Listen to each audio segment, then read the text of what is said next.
Welcome to Hollywood Approved with Kristen and Yael. Each episode is an exploration of taste as we dive into the good, the bad, and the unexpected in TV and movies. Tune in for the celebrity guests, stay for the surprising recommendations. Plus, we're getting creative with modernizations and fan casting some of our favorites. This is Hollywood Approved.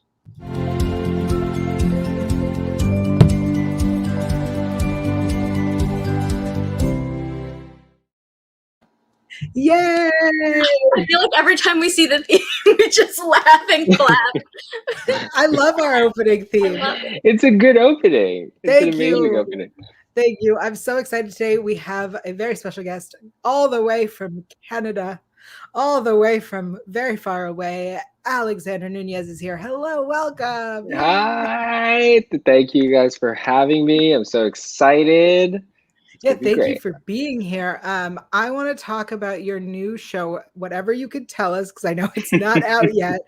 So whatever you could tell us about Moonshine. Yeah, I'm so excited. Right now, it's going to be premiering in Canada on CBC and CBC Gem, their streaming platform, on September 14th. It'll be 9 p.m. I think Eastern Standard Time. Eventually heading into the States. But it's great. It's this awesome show. It's basically about a family. They're called the Finley Cullens. They own the Moonshine Lodge and campground. It's this huge family business. And the first season centers around the 5 Finley Cullen siblings.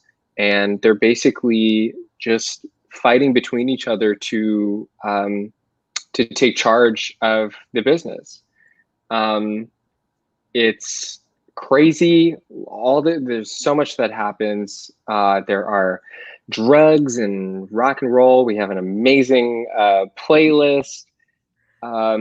Yeah, I would say you can think of it as like Succession, except we are a group of lovable backdoor trailer park hillbillies fighting for honestly like the worst piece of shit. Because the Moonshine, it's a failing business. We're keeping it afloat by nefarious means. I play the youngest Finley Cullen sibling. His name is Sammy. He is adopted. He was found as a baby, abandoned by a guest. And yeah, he's grown up with the family. He's the youngest. He's probably the most sane.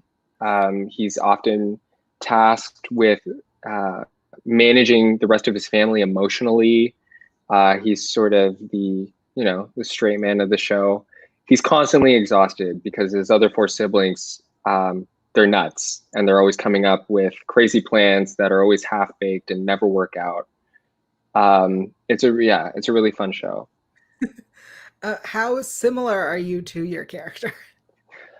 Oh, I think unfortunately very similar. It's not what I expected you to say. Oh yeah, no, in some ways I think Sammy's cooler than I am. Sammy's definitely a lot cooler than I am. His emotions are a little more in check. He's very subdued, and he plays a ton of instruments, which I don't. I wish I could. I lied to get the role, and that was maybe not so smart, but it worked. But yeah, I think what drew me to it and why we're so similar is because he's such an emotional rock, and it's a huge responsibility that he takes. He's sort of his mother's caretaker in a lot of ways. He is age-wise the youngest, but he is often the wisest.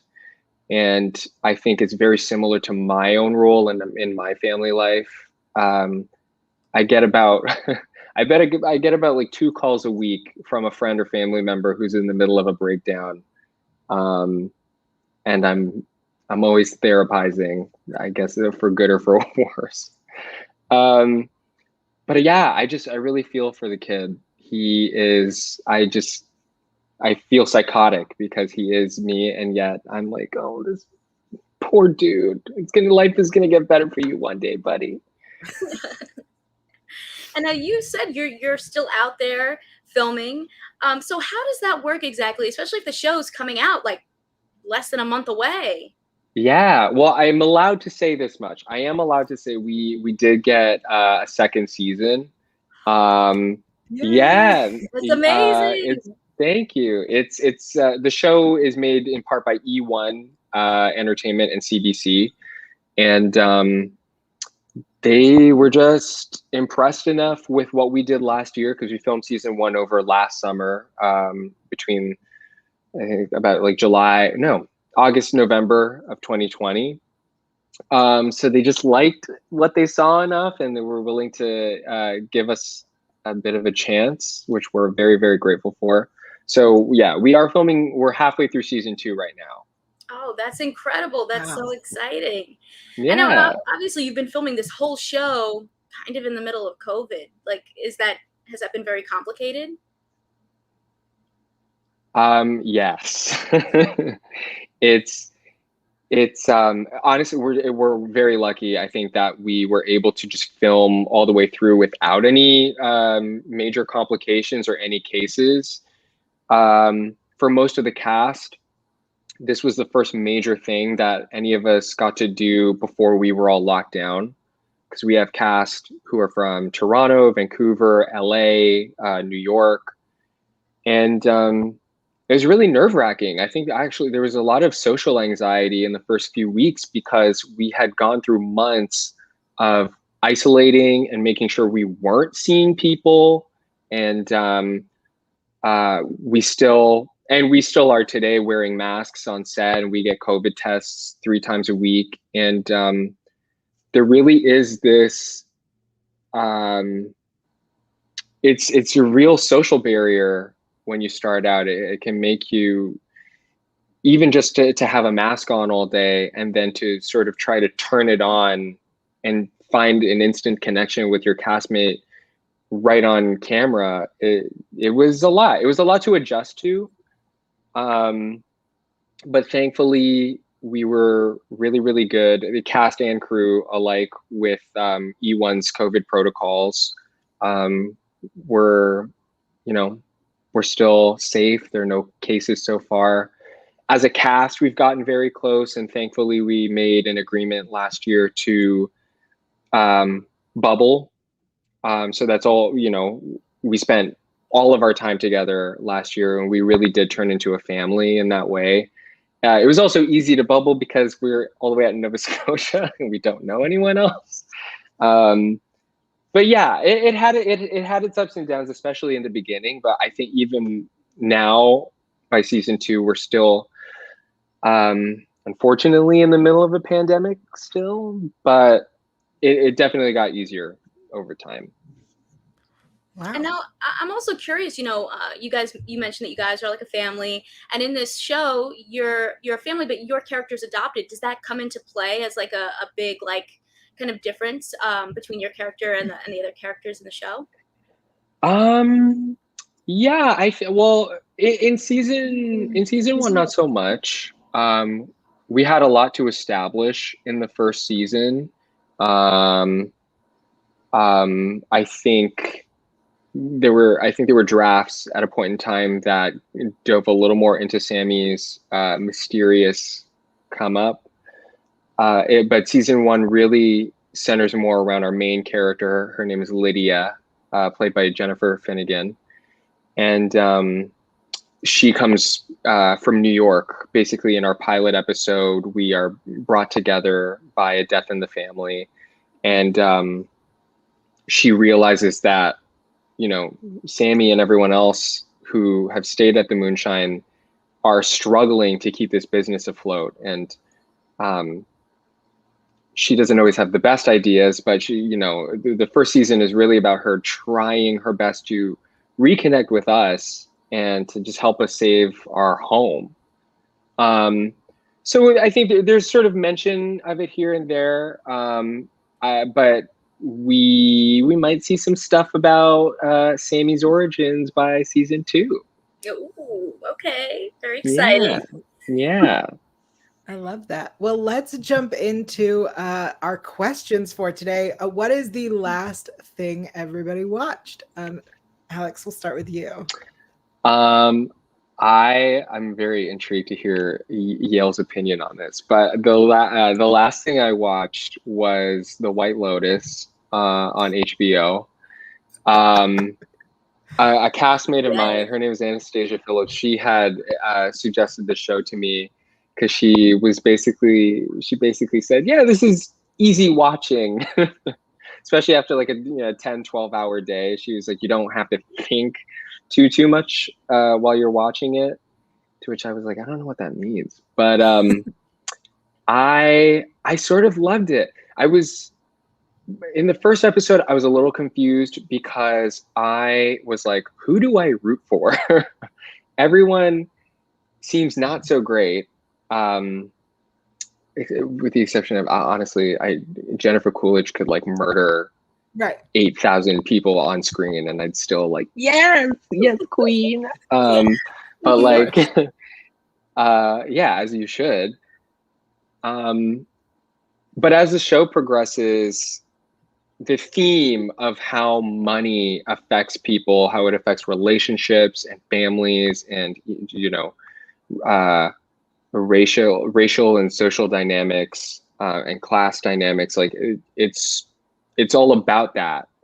And when I sort of had that in my head while watching it became very, very interesting to me.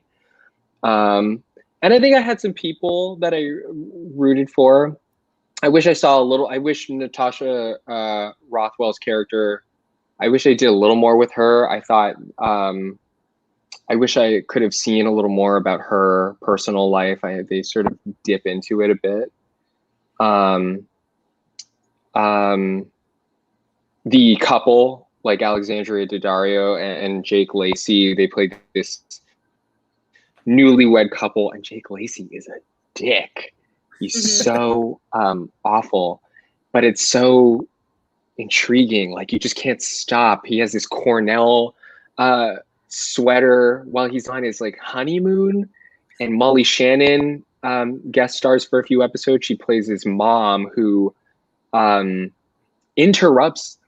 She hijacks their honeymoon. It's like crazy. I liked it by the end. I'm very intrigued. And I hear they're going to do a season 2, but with an entirely different resort. So I'm down for that. I'm so excited. I really liked it too. I don't know. I don't think you got into it, but I really enjoyed it. And that end, like, I think they did a really good job of like, by the end, you kind of understand like why he would have that reaction at the very opening of like, when you're trying to figure out like who died in the very beginning. You're kind of like, oh shit. Yeah. Really? Oh shit. Like actually. Oh yeah. So good. Too much. But and I love that the guy who wrote School of Rock wrote that show. And I know they did a great job with the writing. I think that they could have maybe dove a little bit more into like the actual like cultural backgrounds and some of those actors. Like the woman in the beginning that was pregnant, like never came back. I was like, what? I spent every episode like, where is she? Yeah. But I think the writing itself was top notch.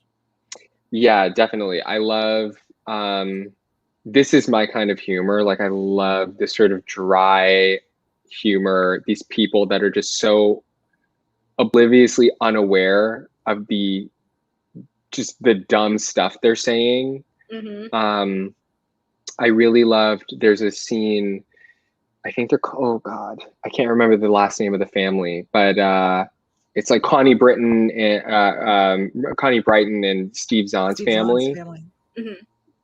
I think like the Mountbach, something like that. They're or something like they that. had the Mossbachers, and they have this dinner, and they're just talking about privilege, and Steve Zahn is sort of questioned, like, well, what do you stand for? And it was such a great, it's so many just like great moments like that in the show.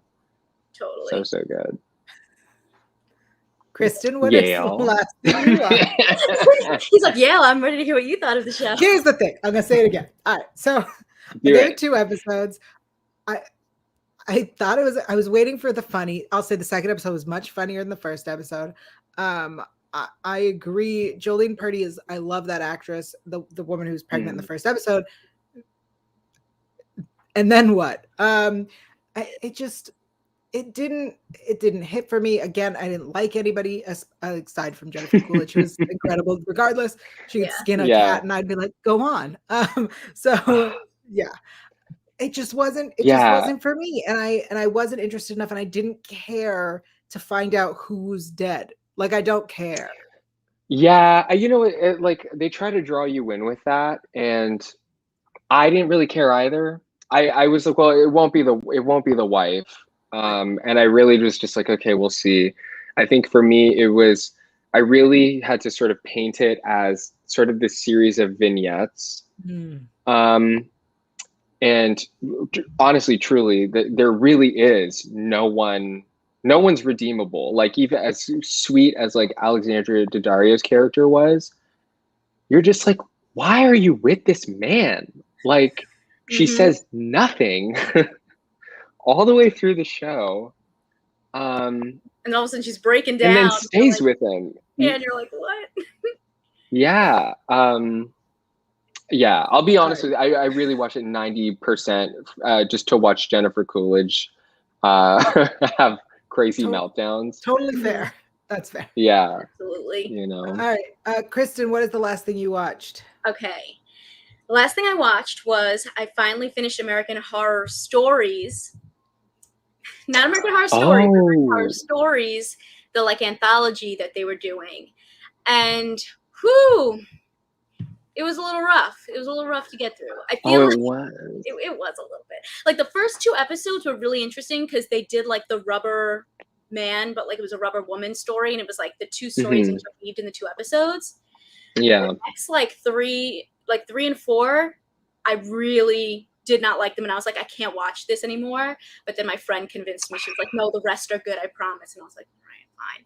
So and were they? They were worth it, I thought. There was one with Billy Lord, who was playing this woman who wanted to have a baby, and then there was like this like demonic presence and all this stuff. And then there was this end episode, which I think was very hit or miss for people. I really liked it, but I think if you're an American Horror Story stan, a lot of them didn't like it. But they did this really interesting thing where it tied back to that first 2 episodes, and it was like a video game of American Horror Story. And I was like, this is so fascinating. Like, I thought it was really interesting, where you like think that you're but you're also not sure, but like you think that you're following the story, but then it turns out every time like someone dies or something, they pull back and it's like you're actually in this video game, and you're like, whoa. So I thought that was really cool. So now that I've seen those like final episodes, I'm like, okay, I'm potentially interested in the season 2 that they're doing. But you know, I think they really had me worried for a bit, because episodes 3 and 4, it was like one of them was like a Christmas episode with like fake TikTok influencers that like just constantly do things that get them canceled, and then like an evil Santa comes and kills them, and that was it. Like, I was like, where's the twist? You know, like where's the twist? But yeah. You know, that one was when I was like, I don't know about this. But you know, I think if you're like not sure, like I would recommend maybe pushing through. Okay. It's funny. I was not super. I haven't watched it. I wasn't super excited to see it because I was a pretty big fan of American Horror Story, maybe all the way up until like season 5. Go off and you're like, yeah, by Coven I was like, this is great. Like, I loved the first like 3 or 4 seasons, and then by Freak Show I was sort of like, I think this is maybe getting silly. Yeah, I think that happens a lot of Ryan Murphy projects, where they start off long and then they either get silly, or they just are these horror stories that end in a happy ending, and you're like, but if everything ends in a happy ending, then it's not like a twist anymore. Yeah, Hotel was amazing. I thought they were back, and then Roanoke, I didn't fully get. I just was like, okay. I thought Roanoke was a little silly, and I think that was like the last one that I watched, and then I sort of fell off. So I'm not like I'm a soft fan. So I maybe I might like it. Yeah, I think we're I in the don't same know. wavelength. So maybe you'd like a couple of the, you don't have to follow all of them, because they're all individual. But like the first two and the last one kind of connect. So if you like watch those, it'll be like a whole little story. Okay. I really love when I like when an anthology does an anthology and it becomes a connection. I like that. I like when I you're think like, that's I do these fun. seem too. random and then they tie together. You're like, oh, that's a fun twist. They did that Yeah. in Hulu's Book of Blood, Books of Blood, where it was like an anthology movie where they were telling 3 different stories, but also like they did little sneaky things like someone's driving past and almost hit someone, and then that's the story you follow later, and you're like, whoa! Like I thought that's so cool. I like that. Mm-hmm. What about you, Yael? What's the last thing you watched? So the last thing I watched was actually the Superman and Lois season 1 finale. It took me a while to get there because I think 3 or 4 episodes before the finale, I was like, this is the climax, this is the finale. And then there was another episode and I was like, no, why are we still? And then I was like, this story should be over. But the finale, I watched the last 2 episodes and I went, okay, fine. This is the finale. And it ended with a really nice, not twist per se, but like a surprise that was like, ooh, I'm excited to see this and where it goes in season 2. Are you a big DC fan? Do you watch sort of the other DC TV shows? Yeah, I watch a lot of superhero stuff. You cannot necessarily see it. There's a big Marvel poster and Catwoman and Joker and Shazam. Oh. Yeah, and there's a Batwoman comic. So Yale was like, duh. Oh no, I can see it. I can see Batgirl. Batgirl, yeah. I get it. Yeah. Love that. I'm a big superhero person. Oof. So is this? I've been hearing good things about this. Is this like one that like we need to do? Like, yeah, that we need to watch. So here's what I think. It kind of separated itself from the like CW DC verse. It's a little bit separate, and it is a family drama where the father happens to be Superman. So like Kristen. Yeah, they have twin boys. They're in high school. And Kristen, I know you like teen drama, so I think you're really gonna like a lot of it. There are parts where I just like zone out because it's about the high school drama, and I'm like, I don't care. Yeah, so yeah, you would love it. Yeah, so that's what was the last thing that I watched. Nice. All right. What is a show or movie that you just discovered? This is another one. So I just started watching Succession. I just started watching like 3 episodes. I have yet to finish. I was telling Yale before we started, I have a castmate. His name's Peter McNeil. He plays my father on the show, and it's all he can ever talk about. He brings it up every time I see him, and I see him very often. He just was like, yeah, you gotta watch it. I can't get enough of it. And I'm like, okay, yeah. And I finally had nothing else to watch, and I started it, and I don't know how I feel about it. Everyone's awful. Like I have the same problem about Succession that Yale does about The White Lotus. Like but it's the people in The White Lotus don't understand that they're awful, but the people in Succession know that they're bad people and love it, and it just like it's icky to me. I think that I could enjoy more. I think really? I think I'd be like, oh yeah, everybody's terrible, and they know it and they love it. There's a scene, I think it's in the first episode, and for anybody listening who doesn't know Succession, it's a family. They own a media company, a huge media company. They're very rich, and the father, who is the CEO, he is sort of on his way out. He has it's inferred he has like Alzheimer's or some sort of dementia. And his kids, he has about 4 kids, and they're fighting to sort of be his sole heir. And in the first episode, they're playing this like friendly family baseball game out in a park in New York. And there's like a little kid watching, and they like bring him into the game. He's a complete stranger. His family is there. And Kieran Culkin is like, I will give you $1 million. And he writes a check like $1 million if you hit a home run right now. And he's like showing the check around to like bystanders. And obviously the kid, he hits the ball and he's, you know, he doesn't make it. He doesn't he get the home run. And he like rips the check up in front of him. And he's like, it was too bad, kid. Oh, terrible. Here's $250,000. He gives him like a piece of the check. And you get to follow this kid home with his like poor family who live in this tiny shoebox apartment in New York. And I'm like, God, I hate them. You've sold me on this show. I'm in. I'm so I'll keep watching. I will keep watching because Peter McNeil will never forgive me if I stop. But I just was like, oh my God. Oh my God. I love that. I think it's just, I think it's been a while since I've been in COVID mode. So for a whole year, I was like, if it's not happy and fun, I'm not watching it. So I'm slowly getting back into hard drama.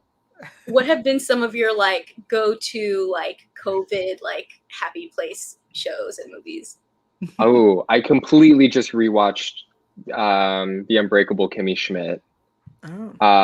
Which I've done once, but I literally just watched the finale again last night. Because it's just so great. It's just so great and stupid. There's just like so much that I love about it. Did you do the interactive one? Interactive Kimmy Schmidt? I did. That. I did the interactive one. And I talked to Dan about Dan Radcliffe is here with us in Nova Scotia because his girlfriend is doing our show. Oh wow! And I just was like fascinated with this. I was like, how did you do the weirdest things? Because he really does. He makes like they're great choices. Everything he does is great. But I was like, this looked nuts, and he was like, oh, it absolutely was. It was crazy, but I loved it. That's amazing. But yeah, other than that, like, I don't know. Oh goodness. Old oh God, the director's name is escaping me now. I'm so stupid. Like the Breakfast Club. John Hughes. John Hughes. We've been watching a lot of John Hughes movies, a lot of which are not aging super well, but they're like, there's some nostalgia. Yeah, we actually fan cast The Breakfast Club on our last episode. Oh, shoot. We modernized it. Do you have a concrete list of who you would have picked? Oh, we have quite a few names for different things. We also changed it a little bit. Okay, I'll have to listen to it. Check out the previous episode of Hollywood. Yeah, but yeah, I mean Miyazaki films. We watch a lot of like Studio Ghibli films, and yeah, Howl's Moving Castle is a big favorite of mine. But yeah, nice. All right, Kristen, something you just discovered? So I just discovered a whole bunch of movies because I was covering Fantasia Film Festival over this past week. I don't even know what time is anymore, but it's like a really fun genre film festival that's in Canada, and I was not in Canada. I was just on my couch, but there's a lot of good ones. Two of my favorites that I believe are, at least I think one of them is coming to Shudder like next month. But one was Martyr's Lane, which was about this little girl who has these nightmares, and then she starts getting visited by like this little girl that's like some sort of spirit or something, and she has to go on this sort of like little ghostly treasure hunt to kind of unveil a family secret. And I thought that the two like young actresses were so good together. It was very creepy, but like, you know, it was a little less scary and a little bit more of like adventure, you know, because she's finding these little teeny knick-knack things and trying to piece together like this big secret about her family, and, you know, kind of help them move on from something. And it was really, really good. And then the other one was called Glass House, which is sort of like The Beguiled, but like in a dystopian horror folklore pandemic situation. And this family is basically like in this glass house, and if you go outside like without a mask on, you will like have memory issues and stuff and sort of like start to lose it.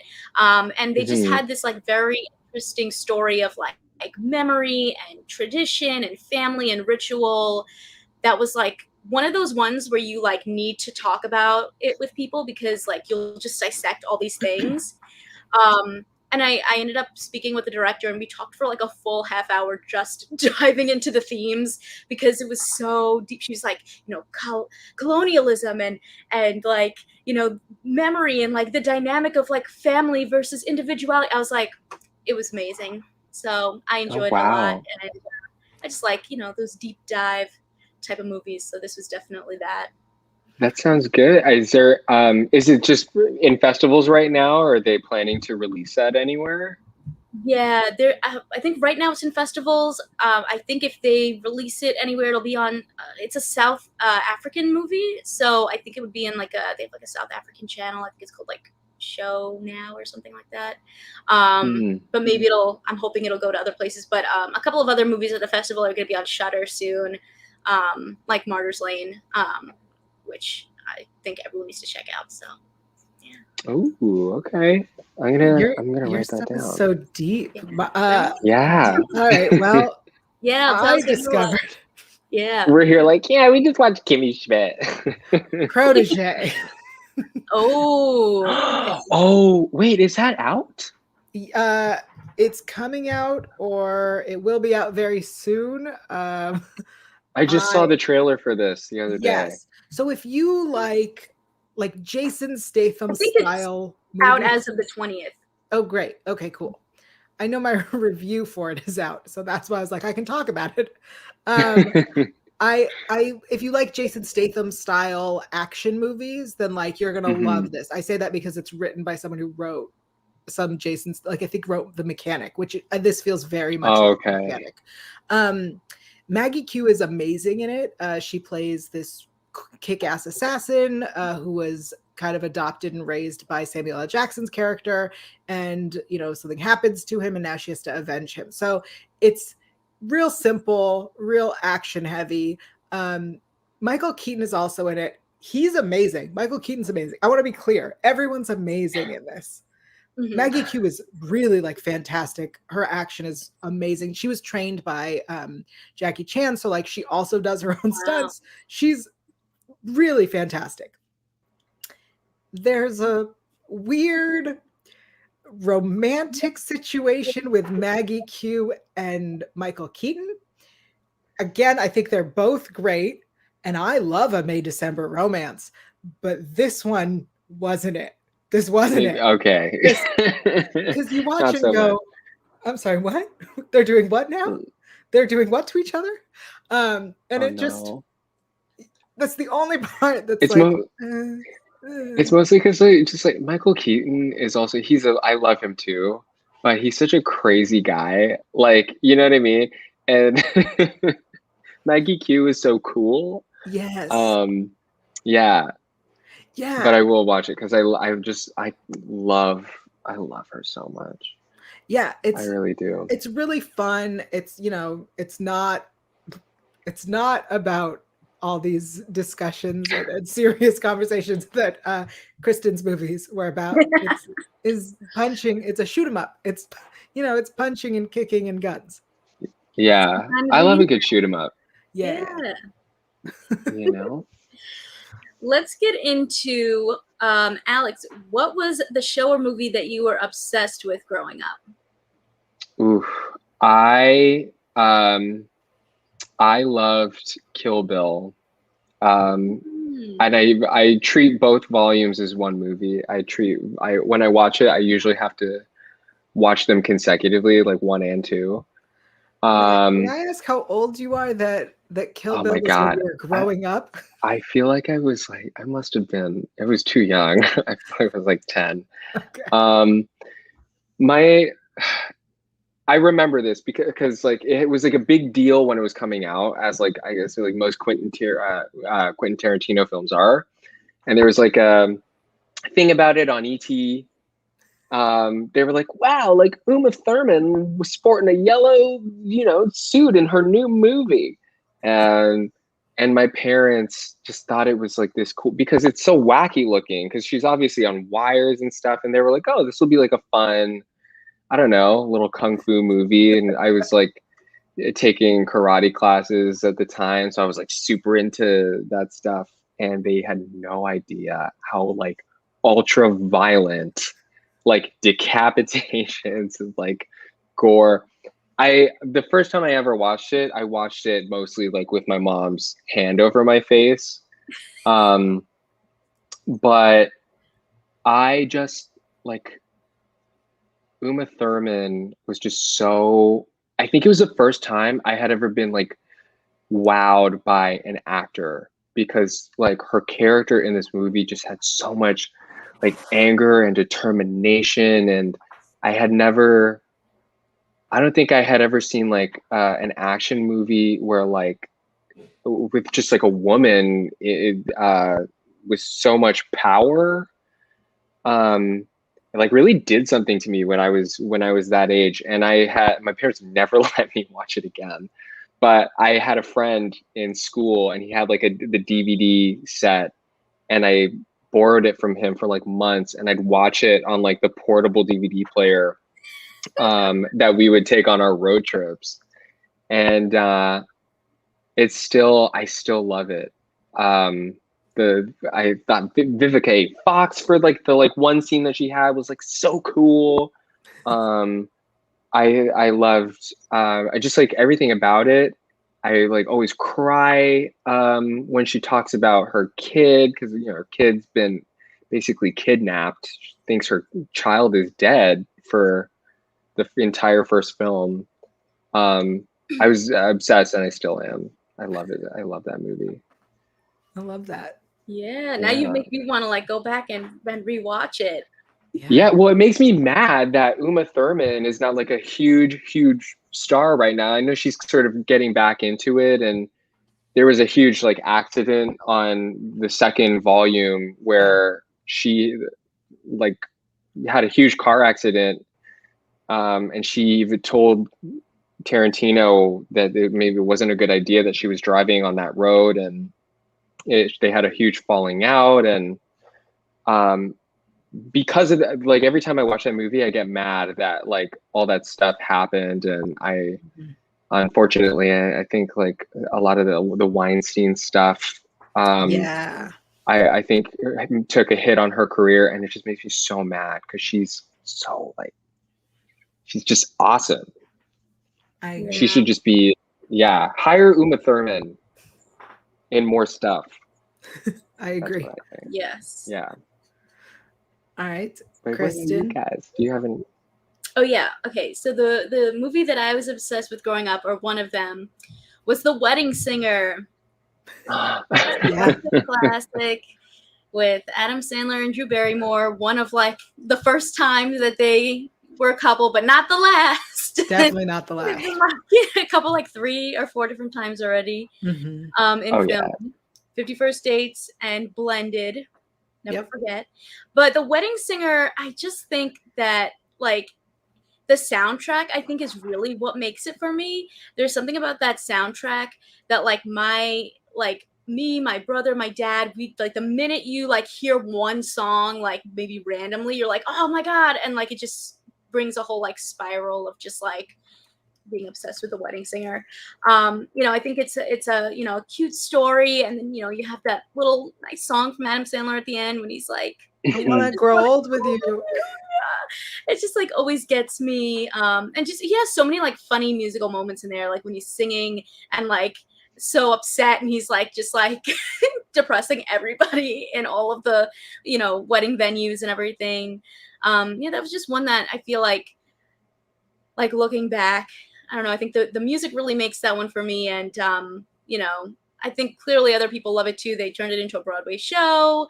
I think they've done a lot with the Wedding Singer franchise, I guess you could say. I would say it's one of his best movies. I think it's I think so too. Yeah. Yeah, so good. And just like the whole soundtrack is iconic. Like, oh my god, I can't even, like, The Rapper's Delight, White Wedding, just like all of it's so good. And especially the songs that Adam Sandler sings, so funny. And it's just a really nice like balance of like the humor and like the seriousness. Like he's not like overly goofy, which sometimes he can be in other movies. It's like the right balance, I thought. Just a classic. Yeah. That's a good one. Good answer. So I was obsessed with a show that was called The 4400. If you look at this poster, you will notice Mahershala Ali, Oscar winner. Yeah. Mahershala Ali. The CW is bringing it back as 4400 in October, and I am excited to see what they do, but like nothing beats the original, which aired on USA Network. It was, for those who don't know, it's about 4,400 people that disappeared throughout time and all got dropped back in the exact same spot. And eventually it's revealed that it's aliens. And then there's also Billy Campbell's character who decides that his name is Jordan Collier. It's real subtle with the JC letters there. He decides that he can give people powers, and it's a whole weird show. And like the thing, I think was only 2 seasons. And the reason I was obsessed was because I was visiting family in Israel, and this show in Israel did not air. So it was watched by other means, and I saw the entire thing and then came home and was like, I'm obsessed with this show. How do I find it now? And I couldn't. And so it just weirdly affected me and really solidified my love of like sci-fi. Yeah. Wow. I think the JC is very interesting. They kind of did a little bit of something like that in Roswell, New Mexico, like that first season where they were sort of hinting that like, are aliens like actually gods? Are we like, do we confuse the two? I don't know. It just dives into a whole thing that sounds interesting. But the reboot that's coming, I don't know too much about it, but it looks like they're going to dive a little bit more into like the actual pasts that the people come from, which I think sounds really cool. I think the reboot's going to be very different, especially because it's going to be on the CW as opposed to USA Network. And the CW tends to be a teen drama network, and I assume it'll be very dramatic. Are you nervous about that? Oh, yes. I'm very nervous that it's going to be more drama than sci-fi, which is how I feel about there's a show called Motherland Fort Salem, which is about witches in the military. And it feels like it's more military than witches. And I really would appreciate it being more witches than military. Yeah. Just a personal preference. Yeah, I have, every time I have like hope for the CW, I get smacked in the face. But that's okay. That's okay. It's fine. We'll keep trying. Yeah, I did like the first, or is Sabrina CW exclusive? They're Netflix. They were Netflix only. Yeah. But it's still the same people. Same people. Yeah, I had hope for Riverdale, and then I was like, oh, okay. Yeah, okay. I'm like a huge Archie Comics fan, but I could not get into Riverdale. I watched Sabrina, and I liked Katie Keene. That was one of my like quarantine shows. Was like Katie Keene, and then and then they canceled it. Yeah. Well, which is so speaking. weird because you think that would be such a CW friendly Mm, show. Yeah. speaking of CW, um, Kristen, what is your recommendation for a show or movie with good representation? So mine was the CW show. It's Nancy Drew. I really Really? I really like it. I haven't, I'll admit, gotten to the second season yet. I started it, but then, the weekly took a little bit out of me. So I was like, I'll just wait till it comes out. So now I need to go back and finish season 2. But season 1, I really loved. And I think that they have like a very diverse cast, and they do a lot with those actors, like the, what is her name? Oh my gosh. The girl that plays George um, is so talented. She was in The Half of Us on Netflix, which was really good as well. And I just think that like there's a lot of different people in the show, and they give them kind of like their space to do things. I do kind of wish that like if you're gonna do like a diverse show, sometimes it like I feel like it sucks that it's always like the people around the lead are diverse, but then the lead is still like a white person. No Yeah. offense to white people, but I just feel like you could like take it a little bit further, like. But I do think that they do a good job of like trying to make the cast in this show more of an ensemble. Even though it's centered around Nancy, like it becomes more about like everyone and everyone working together. And then they do like some fun things, like they introduced the Bobbsey twins, and they were like Indian American twins, and I'm like, oh, that's fun. Like we're bringing in like these different people to tell these stories that like are older, that like we don't have to just like follow what they've done in the past, or like what the books say, or things like that. So, Yeah. and also Nancy Drew just like gets crazy. Like the first season, it was like twist on top of twist on top of twist. I was like, are we done? And then it was like, nope, here's another twist, and you're just like mind is blown the whole time. So it's a good show. All right. Damn. Alex, what is a show or movie I that you have think is good representation? I had a few. I will say I had a tie between two, and then one third one. The tie was Rami and Insecure. Um, these two I love so much. I mean, they're not necessarily they're not meant to be diverse shows, because they are shows that are meant to represent a certain culture. I saw Insecure first, and I loved it. Like, honestly, you guys, like in Canada, we're behind here in terms of good representation, especially on Canadian TV. Like, we have to get that from American shows whenever they come up here for streaming or showing on networks. We don't have like there are no at the moment. There are no shows that represent the Black Canadian community, and it's so frustrating up here because yeah, I don't know. We're just like a decade or two behind in terms of what our networks think that we want. So watching Insecure was it was honestly such a life-changing thing for me to see, especially because Issa Rae wrote the show herself and based it off of her YouTube series, Adventures of an Awkward Black Girl. And a friend of mine, basically, he was like, if you like that, you should watch Rami. And it was the same thing, like Rami Youssef.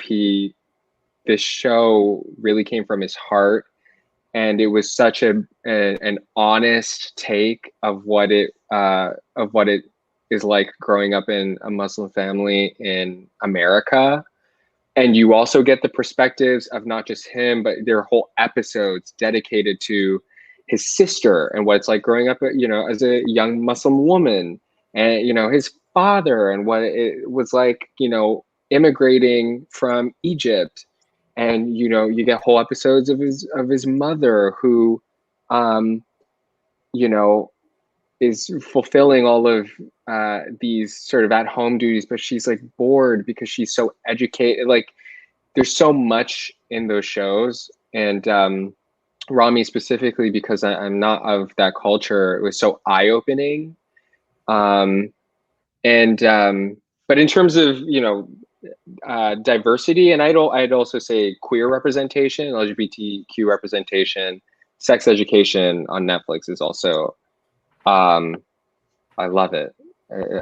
I love everybody on that show, and I feel all the characters are so well-rounded. Yeah, that's my long-winded answer. Those are such good choices. Yeah, great choice. I love Sex Education on Netflix. I think it's really interesting what you say about Canada and about Canadian TV because, well, Kristen and I both love Canadian TV, different parts of it. But Yeah. I feel like specifically my favorite Canadian shows are Canadian sci-fi shows. And some of the best Canadian sci-fi shows are led by women of color and Mm-hmm. are led with queer characters. So it's Yeah, very it's interesting. it's very new though. Like, and those shows, those sci-fi shows specifically, these networks know that they'll be syndicated to the States, and we know that they know that diversity is your appeal. Interesting. But in our everyday, like, the only thing that we have right now of like a cast that is not like mostly white people was Schitt's Creek, or no, not Schitt's Creek, Kim's Convenience. Right. And that just ended. So I'd love to see us just be a little bit braver with what we put on TV for Canadian viewers. I don't know. I think there's a fear, because our country still is, we're a predominantly white country as well. But I think there's this misunderstanding that because of that, like, people can't be entertained by people that don't look like them. It's getting better. I honestly, I love what we've done with our show on Moonshine. I feel really happy that we were able to not just cast diverse where we could, but that we have a diverse creative team, and a great diverse writers room and team of directors. I think that's I think the real problem in Canada is that not enough chances are being given to POC filmmakers to do what they want to do. It's improving. It is getting better. Well, speaking of Canadian women of color in a lead role, I'm going with The Chair. It's got Sandra Oh in the lead.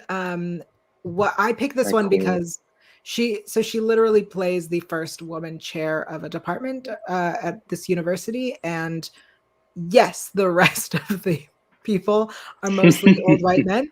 But I think what feels to me like good representation is the situation, is her showing this is what it's like.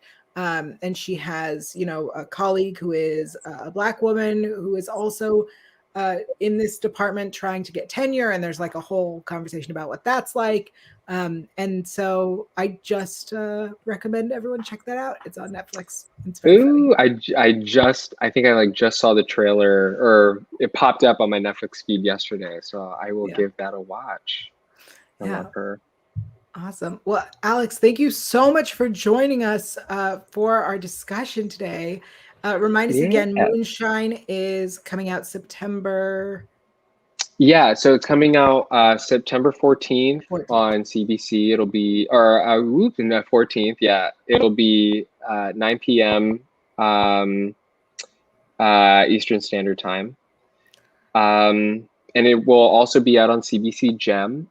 We will eventually be streaming in the States, but we don't have a word on that just yet. There are things I'm not supposed to say, but it'll come. It's coming to the US soon. Awesome. And if people want to find you on social media, what is your platform and name? Yeah, if you guys want to watch me make stupid jokes on my social media. You can find me on Instagram at Alex Joe Nunez. That's AlexJoNunez. It's the same handle on TikTok. And you can find me at Twitter at Alexander_JNUN. Awesome. Thank you so much. We're going to say goodbye now, but then Kristen and I are going to continue with our fan casting. Today we are fan casting Beetlejuice. Yes, a classic. Classic. Let's do this. All right. We're starting with Adam, who was originally Alec Baldwin. Who do you have for Adam? For Adam, I went with Keegan-Michael Key. I feel like we've been seeing a lot of him lately, and I think that he has the ability to do a lot of different things. Adam Wright was a little bit of a straight man, I guess you could say. So it'd be interesting maybe to see Keegan-Michael Key in a role like that. I guess he kind of does it a little bit in Schmigadoon. Schmigadoon, yep. So, I think this could be, a fun one where, like, he starts out as a straight man and then kind of, like, gets into, the situation a little bit more. Yeah, I like that pick for you because I definitely understand it. And I was like, ooh, it's the Schmigadoon effect where you're like, this man is going to be the straight man. And then he gets into it and you're like, yeah, there it is. Yeah. What about you? I went with Paul Vaught, I believe is how it's pronounced. So you've seen him before. You're going, I know this guy's face. I've seen him. There's also a twin. He has a twin. Whoa. So hopefully that's the right picture. I've seen him he does a lot of comedy. I feel like I've seen him on like Disney Channel. I know he played the neighbor on Hannah Montana. Yes. But he also was recently on Perfect Harmony on NBC. And so he's good at comedy, and I feel like he'd be really good at it. And it pairs really great with my pick for Barbara because he played husband to Marissa Jarrett Whittaker, whom, is in my mind best known for Hairspray. And I believe based on this picture, he was also in Hairspray. He was, yes, in Hairspray Live. So I feel like they're just a really fun pair, and they could do a really great character situation with Adam and Barbara. Who do you have for Barbara? I went with the lovely Poonam Patel. Yay! We're bringing her back. I thought that this could be fun because Barbara is, a little bit more of, the outgoing one, I would say, I guess, compared to Adam. And I thought that she would be like a fun pairing because I just want to see her in more things. And I think she's so great. And she has this like fun, bubbly energy to her. I think that she would do very well in this role. That's such a good pick. I really I love her, obviously. She's wonderful. We just need a petition to like get her and everything. Like I just want her own solo show, to be honest. Yeah. We went in different directions for our pick for Beetlejuice. Who did you go with? I went with Jack Black. I wanted a fun photo for him. Yeah, that's so funny. So, okay, this was really my rationale for going with this. Okay, so Jack Black played the lead role in School of Rock, right? Yes. School of Rock, when it went to Broadway, the guy who played his role in School of Rock on Broadway also played the role of Beetlejuice in Beetlejuice on Broadway. So I was like, it all makes sense. I feel like they're in the same wheelhouse of type of character. But this time I wasn't going necessarily for a musical. So I could. Like, but I could honestly, we still could. I'm sure all of these people can sing. Jack Black can sing. Maybe this is a musical. I take it back. This is a musical. But I just thought Jack Black would be really funny as Beetlejuice, and I could see it. I 100% could see it. Even without your Broadway connection, I saw that. Yeah, that was my Broadway connection, though. I like it. I gender swapped Beetlejuice because I thought it'd be very fun to see Tiffany Haddish. Ooh. Because I think she would just take it and like actually modernize it really beautifully. She would look good in the black and white. Right? She would look so good and it would be so fun. And I just love her and feel like she does everything really well. And so to let her, I feel like she plays a lot of wacky characters that are kind of her to the extreme. And I'd like to see her play a wacky character that is wacky and not necessarily her being her. Yes. So that's why I picked her. And lastly, we need to cast Lydia, very important role. Yes. I think you nailed this one on the head so beautifully. I went with Jenna Ortega. Really, what it came to was she just got cast as Wednesday Yep. in the Netflix show, and I was like, that just feels so in the same wavelength. And I was like, we got, then we'll have a Latina lead in the project. This is a fairly diverse cast. Mm-hmm. I was like, I'm feeling it. You know what, Jenna Ortega, I think really needs to be in more things. When she did the Fallout at was it South by Southwest? I think it was South by Southwest. I got a chance to speak with her. That was the first time she ever led a movie or a project. Like that was her first lead role. And I was like, that's crazy to me that, she's been a supporting character for so many years. I mean, she's very young, but for the years that she's been acting, that was her first time ever leading a project. And I was like, we're sleeping on her. Yeah, she's very talented. I also think your Wednesday connection makes sense. Yeah. What about you? I went with some I think would be a real fun one. I went with Shannon Purser, whom everyone knows as Barb from Stranger Things, but also is in Riverdale, has been in some teen movies on Netflix. I think Shannon Purser deserves a chance to prove that she's got more in her than than the fat best friend. And I would like to see her in a more leading role. And I think that Shannon Purser with Tiffany Haddish is just such a weird, it's just so weird that I'd be like, yeah, let's see how this plays out. Yeah, like I want to see like what else has Shannon Purser really been up to other than like Riverdale and I mean she did the Sierra Burgess is a Loser, which honestly one of my least favorite Netflix teen movies I've ever seen. I just thought that they handled it really problematically. It wasn't like it was the acting, it was like the story right. was just like super problematic. Yes. Did you watch it? Yes, I did. Yeah, I watched it because I'm a fan of hers, and it was, it's a Cyrano story, which is problematic in and of itself, but like, I think they could have done better with that. I think they could have done better. Yeah, so we're casting Shannon.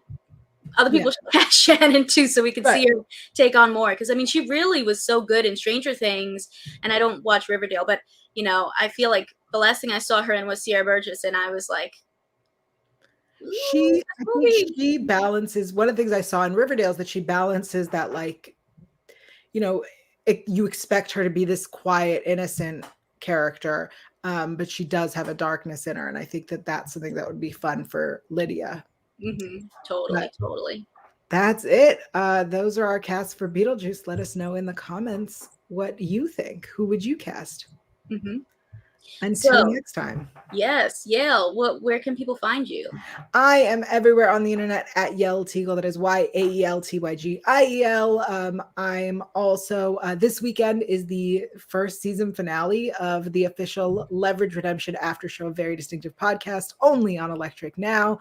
I also have the Law and Order SVU podcast, Law and Order S Review on Fanversation. And this Sunday is the Hollywood Critics Association TV Awards, the very first TV Awards. So keep an eye on this channel for that. Yeah, maybe you'll see us pop back up again. I don't know. Maybe. Yeah, Kristen, what about you? Where are you up to? What am I up to? I mean, you can find me everywhere at Kaymaldo, KAYMALDO. I'm on YouTube. On TikTok now, I've been posting there lately. Twitter, Facebook at a 1 at the end, and you can find me on Instagram. And I host Pop Culture Planet, which is a podcast all about inclusion and diversity in the entertainment space. I also recently launched a new little series on my channel called Pop Stop, which is like 1 minute rapid fire entertainment news. So if you're interested in that, getting your news real quick, maybe you want to check it out. Awesome. Thank you again to our guest, Alexander Nuñez. His new show, Moonshine, is coming out September 14th on CBC. I love Canadian stuff, so I'll definitely be watching it. Yes, absolutely. All right, we'll see everybody next time. Bye.